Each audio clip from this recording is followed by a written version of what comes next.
Olá, amigos, que todos estejam na paz e na graça de Jesus. Vamos estudar a lição da Escola Sabatina? E hoje, segunda-feira, 1º de agosto, a lição 6, ela tem como título A Combinação Divina-Humana. Nós precisamos, como Enoque, andar com Deus, que está lá em Gênesis, seu capítulo 5, versículo 24, onde Jesus tem que ser o centro da nossa vida.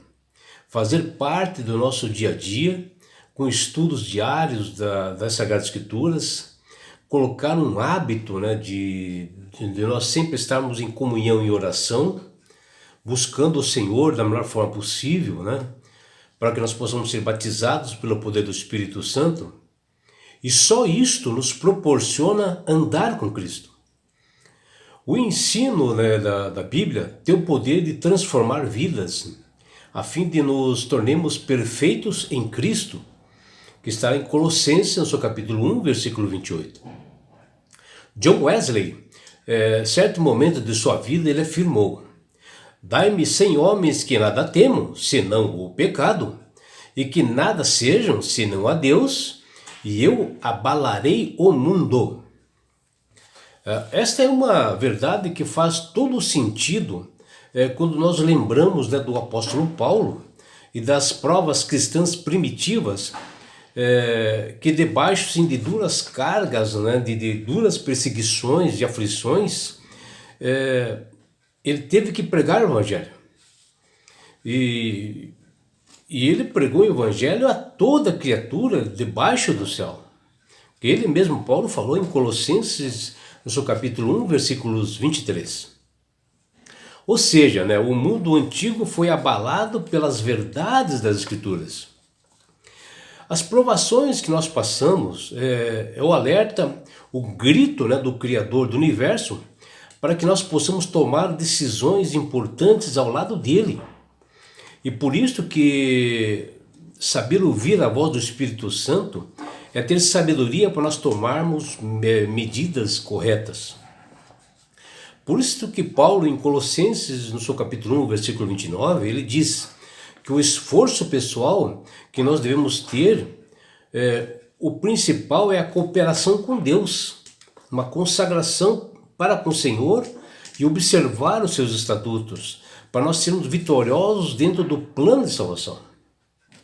A atuação de Deus na vida do cristão, tanto para o crescimento pessoal e como para a santificação, como para o ministério em favor de outras pessoas, exige um grande esforço de todas as pessoas nesse mundo.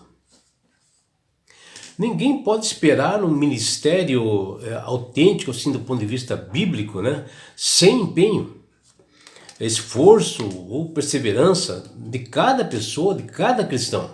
O esforço humano se faz necessário. E em Colossenses, no capítulo 1, versículo 29, o apóstolo Paulo fala que há uma revelação muito interessante da maneira pela qual ele compreendia o seu relacionamento com Deus, e nessa obra ele afirma, olha o que ele diz, que ele se empenhava segundo o poder divino. E ele se empenhava no máximo possível das suas forças para que o evangelho alcançasse pessoas. E que ele se empenhava tanto que chegava à exaustão, ficar cansado. É como se tivesse jogado uma partida de futebol, praticando esporte até no máximo, que parecia que ele tinha levado assim uma surra, de tanta dedicação para o evangelho. E a palavra que ele utilizou, sim, empenhar-se, que está aqui em Colossenses, no capítulo 1, do versículo 28 a 29, se nós traduzirmos assim do grego, era agonizar.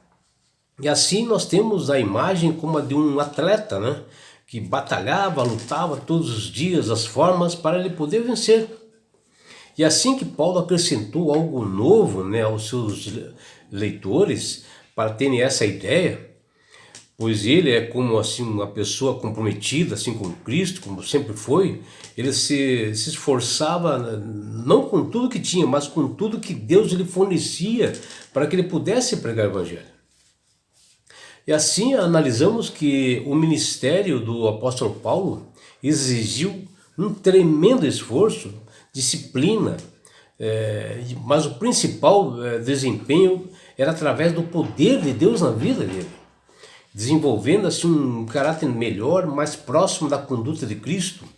E é isto que nós também devemos fazer em nós. O que vemos hoje nesse mundo de falsidade, né, e onde tem muitos oportunistas, eles querem assim, obter as coisas cada vez mais, né, com menos esforços, menos dedicação. E isso está enraizado assim, no meio cristão também. Principalmente aqueles que são comprometidos com Jesus, não têm a verdade em suas mãos, né? Então as pessoas precisam estar comprometidas com Cristo para se esforçarem para pregar o Evangelho e colocar o que as Sagradas Escrituras dizem na íntegra, né? E Paulo, em Colossenses, no seu capítulo 1, ele disse que não abandonava em meio a verdades as pessoas com quem ele iniciou o evangelismo, onde devem tornar-se algo inteiro e perfeito. Isto Paulo falando isto. Os colossenses que Paulo direcionou estavam iniciando, né? E eles ignoraram assim a magnitude de Cristo. Quando eles perguntaram, somente Jesus, será que isto basta? Ou seja, eles achando que só aceitar a Jesus está tudo certo, né?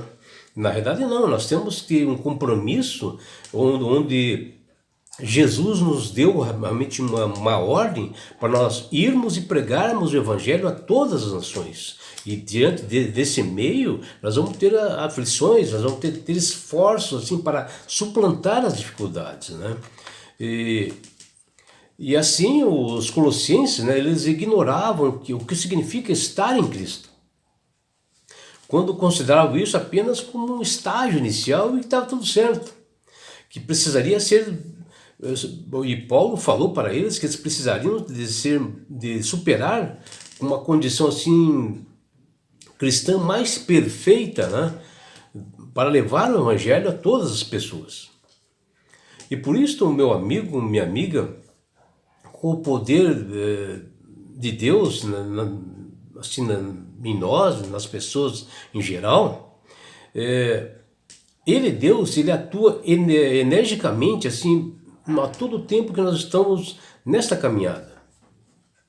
E ele pede que nós possamos ter um empenho o máximo possível como cristão para nós desenvolvermos realmente uma vida perfeita, né, junto ao Senhor, buscar a verdade que está nas Sagradas Escrituras e não falar meia-verdades, e sim falar a verdade que está ali, praticando realmente o bem, né, para as pessoas caídas, com o máximo de empenho, né, lutar para aquelas pessoas que são injustiçadas, os excluídos, né, as viúvas.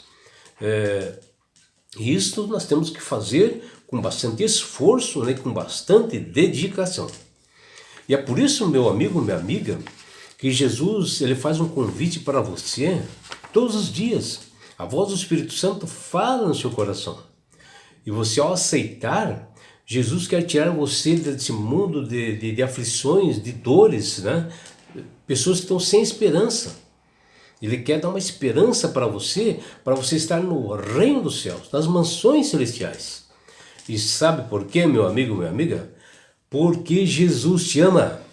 Abraços do seu amigo João Carlos Amorim.